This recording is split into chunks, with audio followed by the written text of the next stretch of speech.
The dark web is one of those things that we all know exist, but we don't really know much about, and for most, it's from the fear of what they would find if they looked. Watching popular shows like The Blacklist and The Cleaning Lady shows us that the idea of secret societies and black market dealings aren't that far-fetched and often happen right under our noses. Today, we explore the Reddit post of someone who supposedly has first-hand experience with the dark web. So without further ado, let's get into it.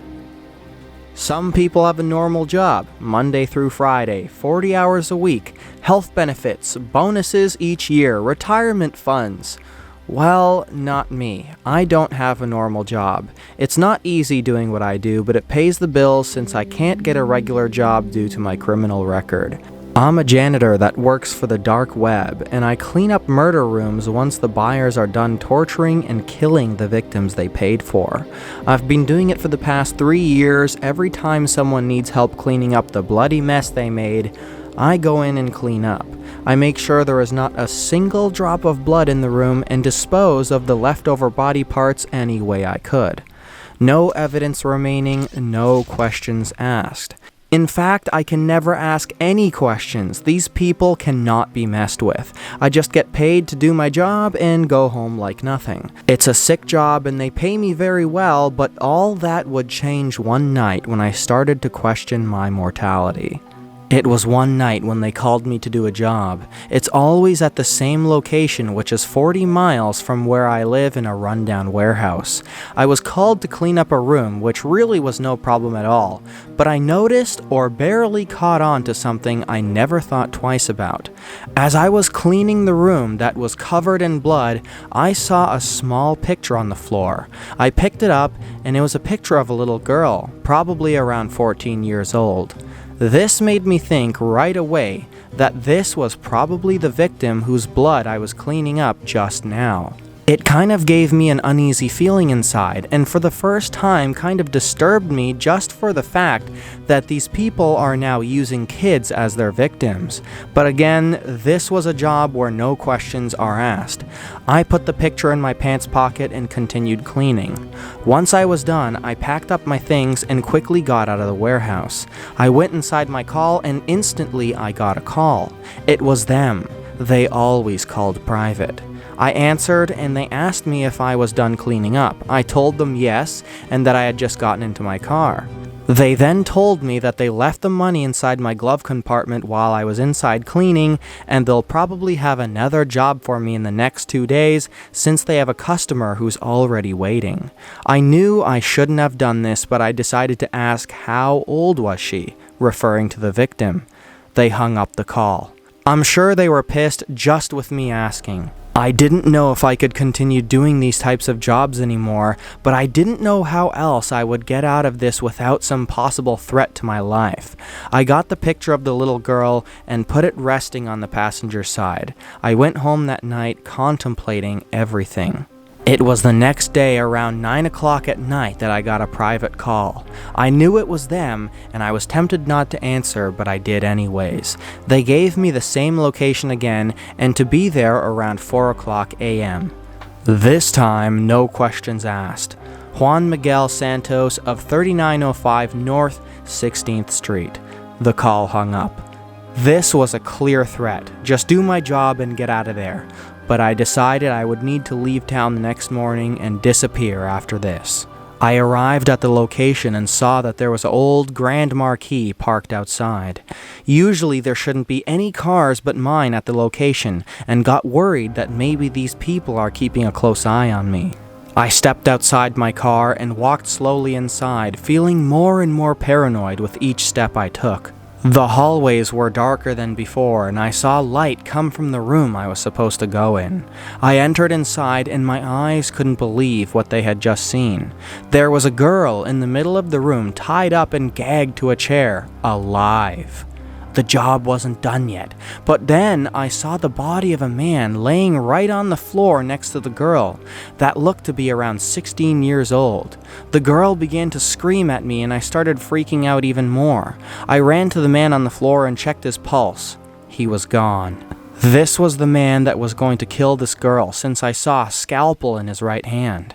I walked myself outside into the hallway and immediately got a call. Private. It was them.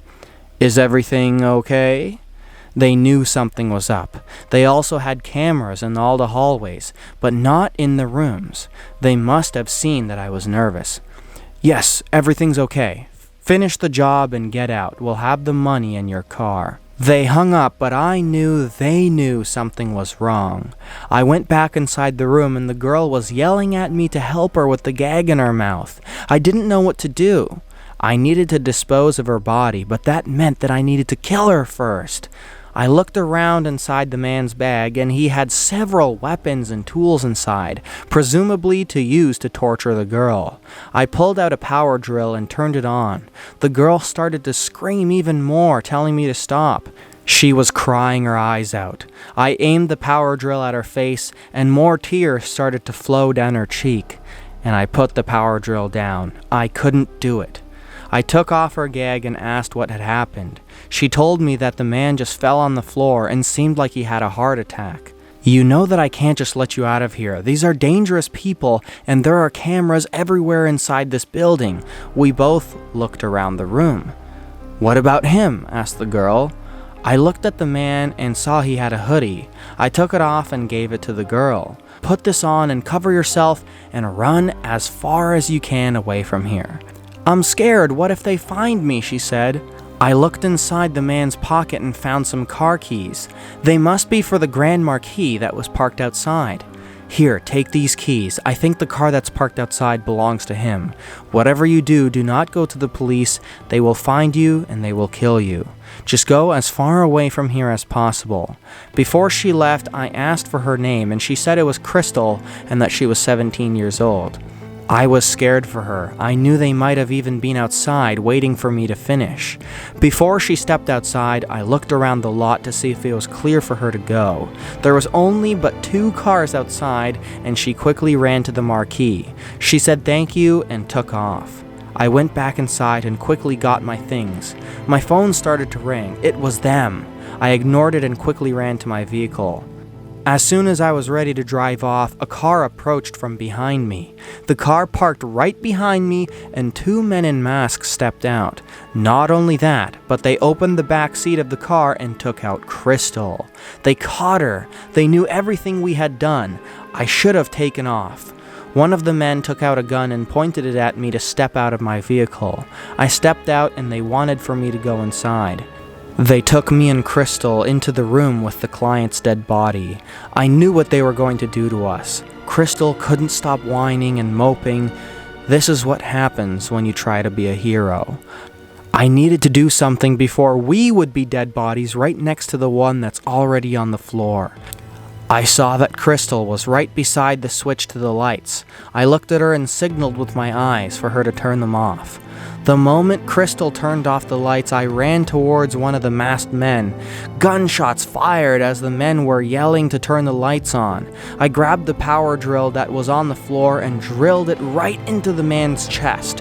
I stuck the drill all the way in and didn't stop till I heard the man gurgling, choking from his own blood. I got off him and heard Crystal breathing hard and yelling. I turned on the lights and witnessed Crystal stabbing the other masked man repeatedly with a scalpel in the face. Half of his mask was gone from the punctures. I got Crystal and told her to stop. She was frightened, terrified. She hugged me tight and began to cry. Both of us made it out alive this time. We walked over to my car and took off, both of us covered in blood. The sun was coming out and it was already 6:30 in the morning. We both needed to change our identities and I knew a guy who could do it that I met in jail, so we drove over to his place right away. Sometimes I think to myself that maybe it would have been better if both of us were dead, since we would not have to live in fear for the rest of our lives. Luckily, I haven't heard or seen of anything, but you never know. These people always manage to find you. Let's hope they don't catch me now or for the rest of my life. And with that, today's story comes to an end. Let me know down below if you guys enjoyed. Also, I have a really awesome true story that I will be releasing tomorrow. It's about a girl who was kidnapped and found 18 years later, and what happened during those 18 years is so wild it almost sounds fake. And with that, I'll see you all very, very soon.